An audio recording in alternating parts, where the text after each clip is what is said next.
So today, March 5th, Blackmagic announced probably the most significant update to the Pocket Cinema Camera 4K, which is Blackmagic RAW.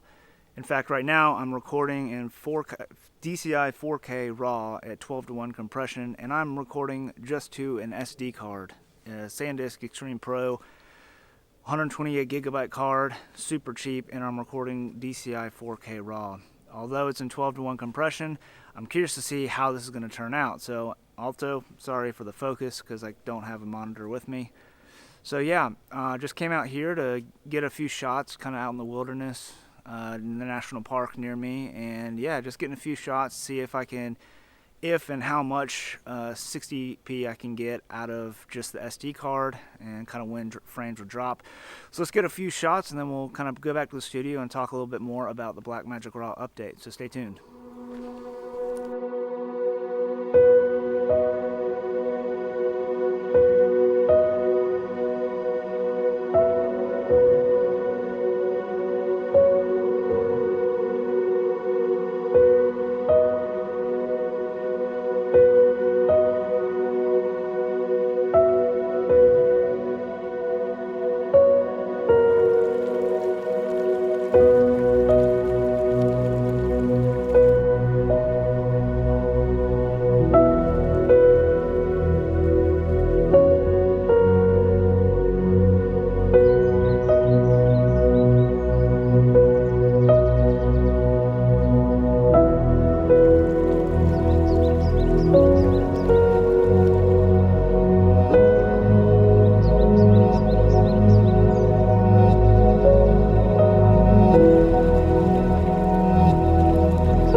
Well, I hope I'm in focus here.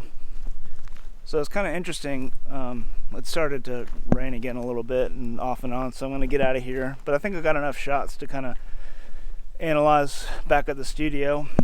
But I was actually able to get some 60p footage, albeit it wasn't very long. It dropped frames after like 10 seconds or something like that. But still, even having the ability to shoot 5 or 10 seconds of 60p on an SD card if the need arises. The reason why I think it's so significant that you can record DCI 4K RAW to an SD card, and not just because it's an SD card, but SD cards are extremely cheap.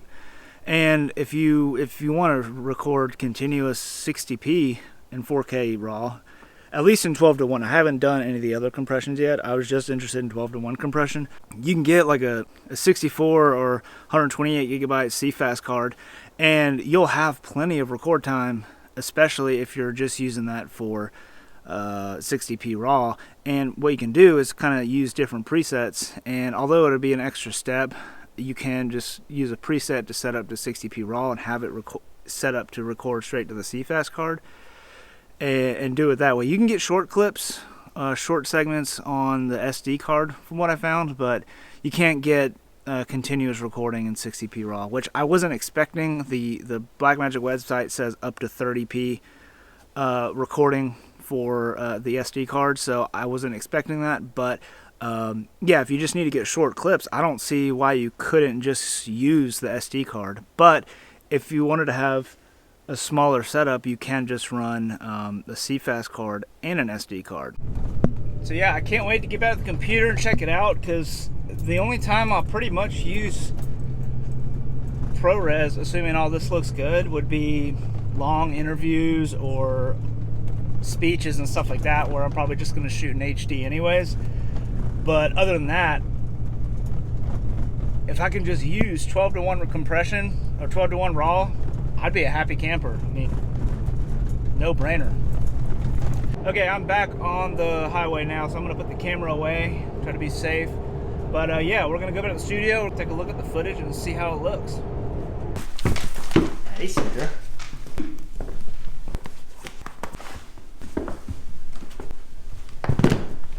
You're probably thinking, what the heck is he doing vlogging in 4K RAW? And I'm asking myself the same thing. but I'm kind of interested.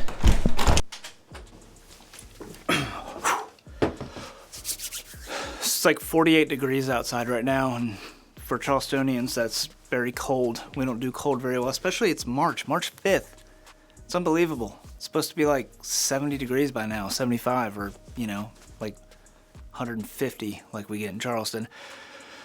Anyways, I don't think I've introduced myself. If this is your first time watching, my name's Tyler Edwards. Thank you so much for checking out this video of mine. This video is all about Blackmagic RAW. So all that you just saw was all filmed on the Pocket Cinema Camera 4K in DCI 4K 12:1 compression Blackmagic RAW. I apologize for the audio. I don't really know what happened. I think it was this thing kind of hitting the microphone. So yeah, I need to figure out a way to not make that happen again.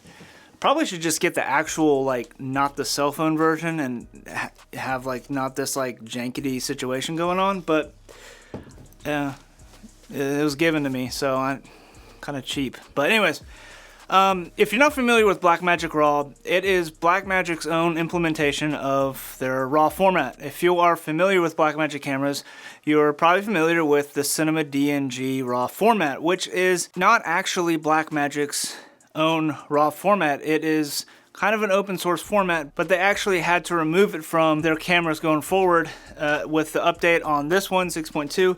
They removed it, and I think it's due to some kind of patent infringement, or the way they implemented Cinema DNG in their cameras infringed on some kind of patent or something, whoever owns the Cinema DNG format. Unfortunately, that's not going to be in the cameras going forward, but there is Blackmagic RAW, which has a ton of benefits in and of itself. So one of the major benefits of Blackmagic RAW is the ability to have a higher compressed format in RAW, but still have the flexibility of RAW in post. So all the video that I just shot, like I said, I shot in 12:1 compression. And with Blackmagic RAW, if you use the constant bitrate, you have a 3:1, a 5:1, an 8:1, and a 12:1 compression, which basically means on the 12:1 compression, you can record a ton of footage onto an SD card. In fact, I use this guy right here. Hold on, see, get it. I use this guy right here. This is the SanDisk Extreme Pro. It's the 128 gigabyte, 95 megabytes per second. It's not on their approved list, but the 512 gigabyte one is, so I assume the read and write speeds, I guess, are probably pretty similar. I don't know for a fact. Word of warning, just go ahead and use the approved list and don't do what I did. Just use whatever's approved in their list. So yeah, don't follow my lead. But that's what I used because it's all I had on hand.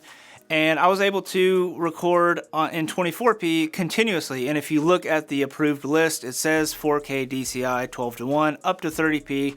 And the 512 gigabyte version of this card was actually on there. With 60p, I was able to get like 5 to 10 seconds of recording before it dropped the frame. And fortunately, one of the things I love about this camera is it will actually stop recording when you drop frames. Some people like that, some people don't. I did a little bit of 120 frames per second recording too in 12:1 RAW, and I don't remember it ever dropping frames, so I think you're pretty safe there. So a couple observations that I had just shooting with RAW over the course of the day.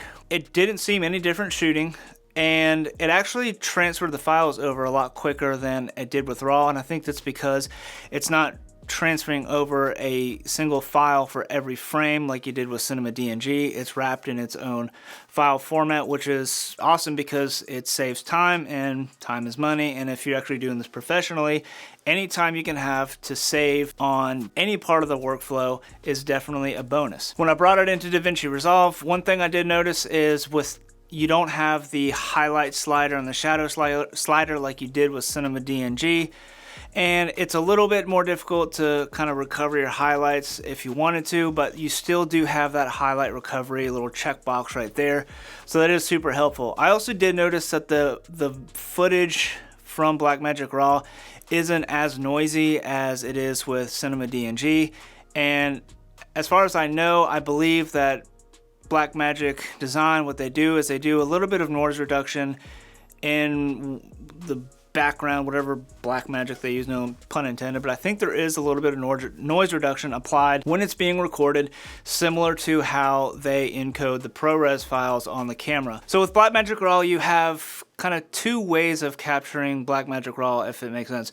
One way is through the constant bit rate, and that's kind of what probably seems more familiar to most people, especially coming from like Red cameras and the like, where you have a 3:1, 5:1, 8:1, and 12:1 compression. However, if you flipped over to the constant quality, what it's doing is it's recording at a variable bit rate, and depending on the complexity of the frame and the complexity of the image that it's capturing, and it keeps like a constant quality to keep it as high as resolution and everything as possible. But for the most part, especially if you're recording to SD cards, the 8:1 and 12:1 compression is extremely robust and it looks really good, and I wouldn't hesitate to use that on any professional jobs at all. In fact, I personally plan to use 12:1 compression on pretty much every job going forward, except for maybe long form interviews where I'm just going to record it in HD anyways.